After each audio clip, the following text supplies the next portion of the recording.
안녕하십니까. 저는 사회 젠더 분야 맡은 송진순이라고 합니다.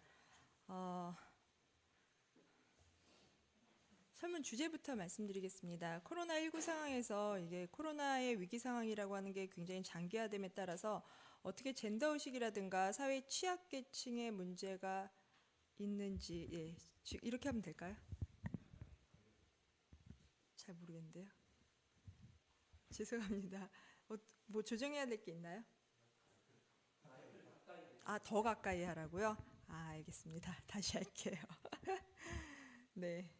안녕하세요. 저는 송진순입니다. 저는 사회 젠더 분야 맡아서 지금 설문조사의 결과를 여러분들과 나누고자 하는데요. 설문 주제를 이제 크게 이제 큰 주제에서는 장기적인 코로나19라고 하는 위기와 재난 상황 안에서 개신교인에게 있어서의 젠더나 아니면은 또 한편으로 사회 취약계층이라든가 약자에 대한 불평등이라든가 혐오가 실질적으로 이제 나타나고 있는지 이런 것들 좀 조사를 통해서 알아보도록 하겠습니다. 여러분들도 미리 좀 예상하시는 거와 같은 그런 결과인데요. 크게 설문의 영역은 제가 15개 문항에서 한 4개 요인 분석을 통해서 4개 섹션을 마련을 했는데 사실은 이 섹션은 아니에요. 그런데 제가 준비한 거는 가정생활과 경제생활에서 성적인 불평등, 다시 말해 젠더 불평등이 어떻게 나타나고 있는지, 그다음에 두 번째로는 코로나19 상황에서 공동체성이 얼만큼 강화되고 있는지, 그다음에 세 번째는 그리고 이것과 함께 이제 시행이 되는 안전조치라고 하는 것이 혐오도라든가 어떤 누군가의 타 집단을 얼마나 배제하고 있는지 이런 부분을 이제 세 번째로 두고요. 네 번째는 온라인의 성폭력 문제를 좀 이야기해 보도록 하겠습니다. 그러나 이제 여기에서는요, 15개 문항 중에 저희가 7개 문항 정도만 소개를 해드리면서 전체적으로 어떤 맥락을 짚어볼 텐데요. 네, 3번과 4번은 좀 나눠서 분석을 했기 때문에 성폭력의 정도와 동성애자를 축복한 목사의 징계 여부로 해서 좀 소개를 해보도록 하겠습니다. 첫 번째 섹션에서 경제활동과 가정생활에서 나타난 성적 불평등인데요. 가정의 어떤 여성들의 가사노동이라든가 돌봄 노동이 굉장히 이제 부담으로 증가하는 것은 저희가 이제 실질적으로 체감하고 있는 그런 상황들이고요. 이것과 함께 돌봄의 사회화나 경제적으로 어떤 젠더 불평등을 해소하는 것이 우리에게 굉장히 시급하고 급선무되는 과제다라고 하는 것들을 이제 알 수가 있었습니다. 구체적으로 저희가 이 설문에서 보면은 코로나19 상황에서 직장에서의 감봉, 무급 휴직, 그리고 실업에서의 여성이 남성에 비해서 불리해졌는가라고 하는 질문에 대해서 여러분 보시는 것처럼 그렇지 않다와 그렇다가 거의 비슷한 응답률을 나타내고 있어요. 그리고 보시면 응답률의 차이는 없는 것처럼 나타나지만 막상 성비로 여성과 남성의 비율을 살펴본다면 남성은 22.2%가 그렇다, 여성은 48.8%, 거의 2배 가까운 수치로 그 여성이 훨씬 더 불리하다라고 하는 걸 느끼고 있죠. 근데 이것을 조금 더 구체적으로 이제 본다면 성별 간에 어떤 방식으로 차이가 나는가, 그래서 남성과 여성의 연령대별로 이제 살펴본다면 그 차이가 굉장히 명확하다라고 하는 것을 알 수 있을 것 같습니다.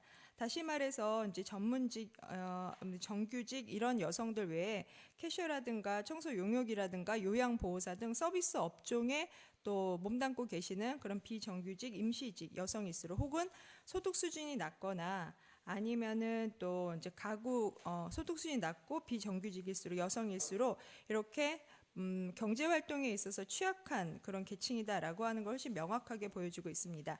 두 번째로는 이와 관련해서요. 그렇다면 코로나가 종식된 이후에도 남성과 여성의 경제 활동에 있어서 이 회복이 동등하게 일어날 것인가, 성비에 상관없이 라고 하는 질문에 대해서는 앞에 나타나는 응답률하고 거의 비슷했어요. 겉보기에는 그렇지 않다와 그렇다라고 하는 응답률이 비슷한 퍼센테이지로 44%대로 나타나고 있지만 그 안을 조금 더 들여다보면 남성은 59%가 그렇게 경제 회복이 될 것이다 라고 말을 하고 있지만 여성의 경우에는 한 40%가 그렇게 될 것이다. 다시 말해서 여성의 60%가 그렇지 않을 거야 라고 하는 것에 좀 회의적인 입장을 나타내고 있다라고 하는 걸 알 수 있었습니다.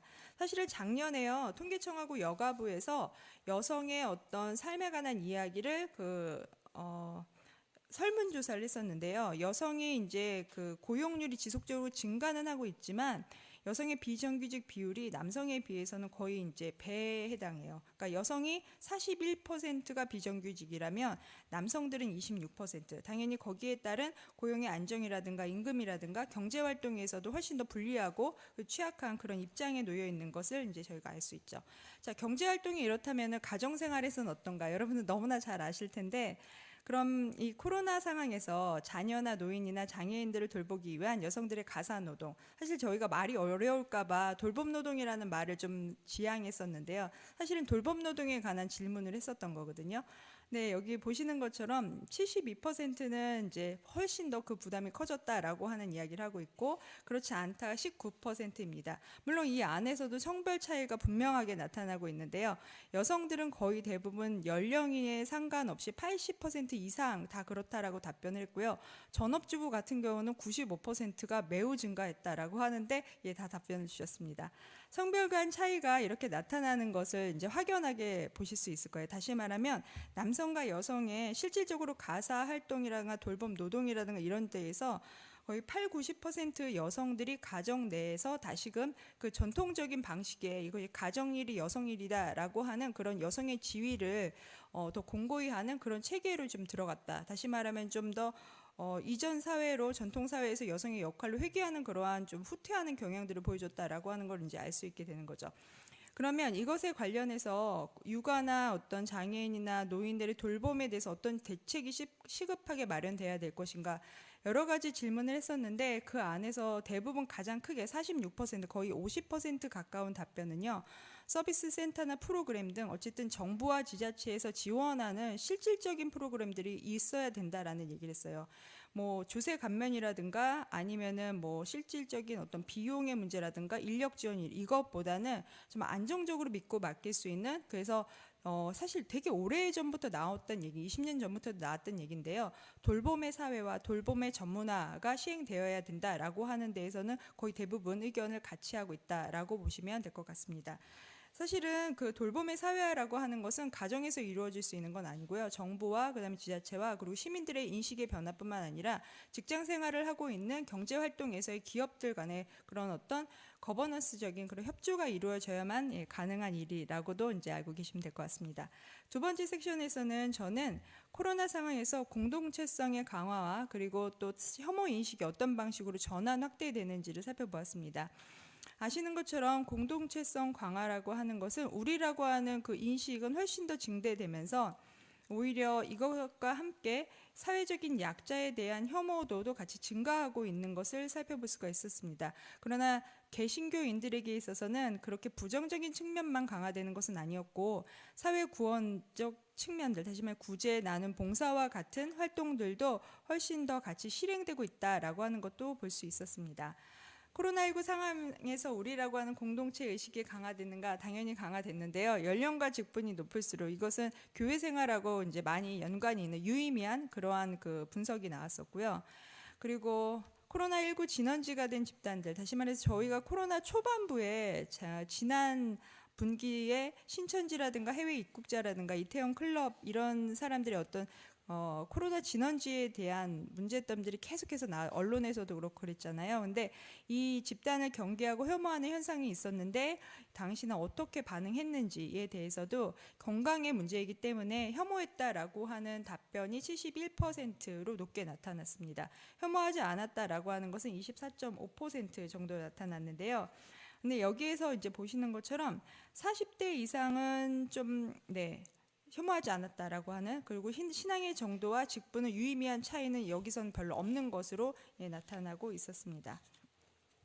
그런 문제를 조금 더 이제 구체적으로 질문을 해봤어요. 이태원 클럽발 그 코로나19 감염 이후에 그렇다면 당신은 동성애자를 혐오했는가, 여기에 대해 반감이 더 커졌는가라고 하는 질문에 대해서는 거의 퍼센테이지로 보면 앞에 응답률하고 별반 다르지는 않았어요. 그러나 그 안에서 보면 연령이 높고 교회 출석을 하면서 신앙심이 깊을수록, 다시 말해서 이전에는 그냥 코로나에 대한 어떤 감염의 우려가 있는 집단에서 전반적으로 혐오하거나 반감을 갖는 데에서는 건강상의 이유로 혐오를 하는 그런 방식으로 나타나기 때문에 신앙이라든가 교회 출석이 관련이 없었는데 여기는 분명히 이제 관련이 나타나는 거죠.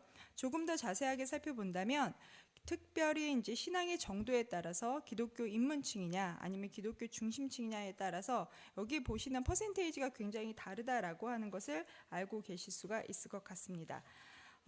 여기 보시는 것처럼 그 감염이 두려운 이유를 묻는 과정에서 상대적으로 내 가족이라든가 타인에 대한 신뢰도는 굉장히 약화됐는데요. 게다가 한 가지 조건이 더 붙는 거죠. 위기라고 하는 게 저희들 잘 알고 있듯이 공동체 의식을 강화하고 그리고 타인에 대한 신뢰도는 좀 하락이 되고 이런 거 어찌 보면 자연스러운 반응일 수도 있겠지만 신앙이 깊을수록 혹은 신앙생활을 성실하게 수행하는 집단일수록 타 집단에 대한 특별히 이제 성소수자에 대한 집단에 대한 혐오가 두드러지고 있다라고 하는 점도 저희가 살펴봐야 될 점이라는 생각이 듭니다. 그리고 또 한편으로는 감염 방지라고 하는 일정의 안전 조치라고 하는 게 나 이외의 다른 집단에 대한 경계를 강화하고 성소수자와 같은 어떤 소수 집단들에 대한 반감과 혐오를 증대시키는 조건이 되었다라고 하는 점에서는 개신교회가 다시 한번 같이 생각해 봐야 되는 지점이라는 생각이 듭니다.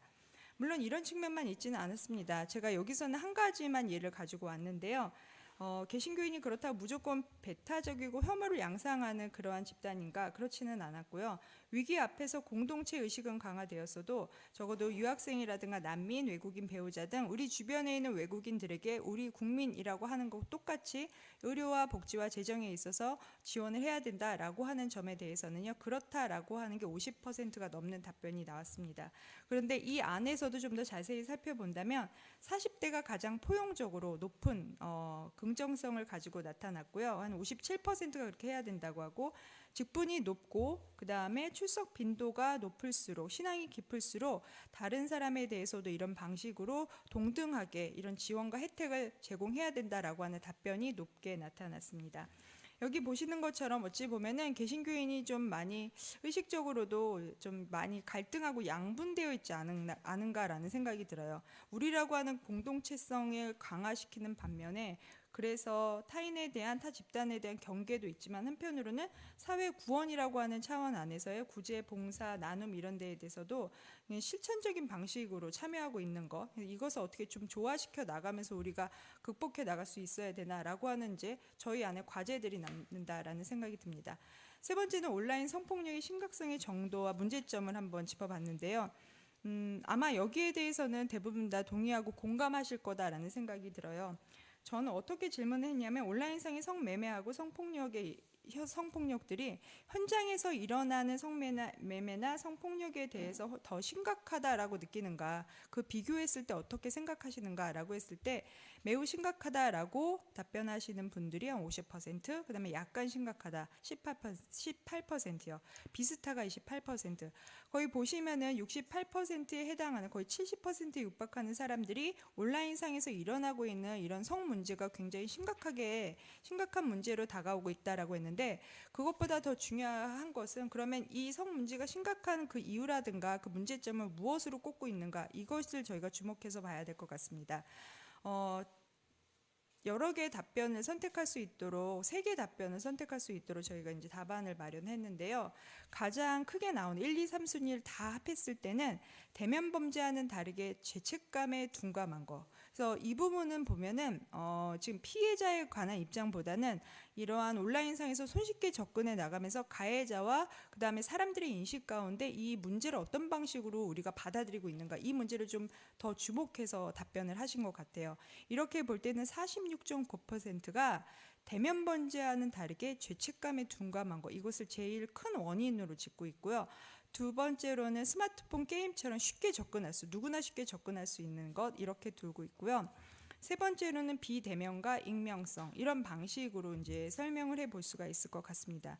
그러나 1위를 가장 먼저 차지한 것이 무엇이었냐면 비대면이요. 얼굴을 보지 않는 상황에서 일어나는 범죄다라고 하는 지점과 그 다음에 두 번째로는 인간을 성적 도구로 인식하고 대상화하고 있다라고 하는 지점들이 어찌 보면 이게 다른 게 아니라는 생각이 들어요. 이건 하나의 문제라는 생각이 들거든요. 우리가 얼굴을 보지 못하기 때문에 인간으로 느끼지 못하고 그런 비인간화된 상황 안에서 인간을 성적 도구로 삼는 것에서 어느 누구나 게임처럼 쉽게 접근 가능하고 있다는 것. 그래서 이제 이런 문제점을 지적해 볼 수가 있는데요. 20, 30대 젊은 세대일수록 죄책감의 둔화와 온라인 매체가 갖는 특성에 주목을 해요. 그리고 학생일수록 20대일수록 또 어떤 거를 가장 큰 문제점으로 삼았냐면 영구 삭제가 안 된다는 것. 그러니까 20대들이 느끼는 문제점은 기성세대보다는 훨씬 더 온라인 매체의 특성을 알고 이것이 문제야라고 생각을 하고 있는 거고요. 반면에 직분이 높고 신앙의 정도가 높을수록, 제가 이제 일반화할 수는 없지만 이렇게 된다면 좀 더 이제 연배가 연령층이 좀 높으신 분이겠죠. 이렇게 되신 분들은 죄책감 둔화라든가 그 다음에 아까 말씀드린 것처럼 인간을 성적 도구로 인식하는 것 자체가 문제가 된다. 그래서 이러한 결과는 연령이라든가 매체에 대한 이해도 그리고 기독교적인 어떤 인간 이해가 반영된 상황이고, 그 이렇게 연령에 따른 어떤 문제점을 지적하는 것들이 한편으로는 우리가 그 다음에 이 문제를 해결하기 위한 그 방안이나 아니면 정책을 세울 때도 반영이 될 수 있는 부분들이 아닌가라고 하는 지점들도 생각해 봅니다. 네 번째 마지막인데요. 작년 8월에 성소수자 축복식으로 그 기독교 대한감리교회 경기연회 재판에 회부된 이제 이동환 목사님 계신 거 여러분 아실 거예요. 그래서 지금 9월 달에 재판이 있고 내일 재판 결과가 나온다고 하는데요. 저희는 뭐 이걸 7월 달에 했었던 설문이기도 했었는데, 그래서 이제 여쭤봤죠. 1000명의 그 교인분들한테 여쭤보니까 동성애자를 축복한 목사의 징계 여부에 관해서 여쭤봤는데요. 목사의 축복권하고 동성애를 지지 여부, 다시 말해 동성애를 혐오하는 인식으로 나아가는 이런 것들이 이제 양분되는 경향으로 답변이 나왔어요.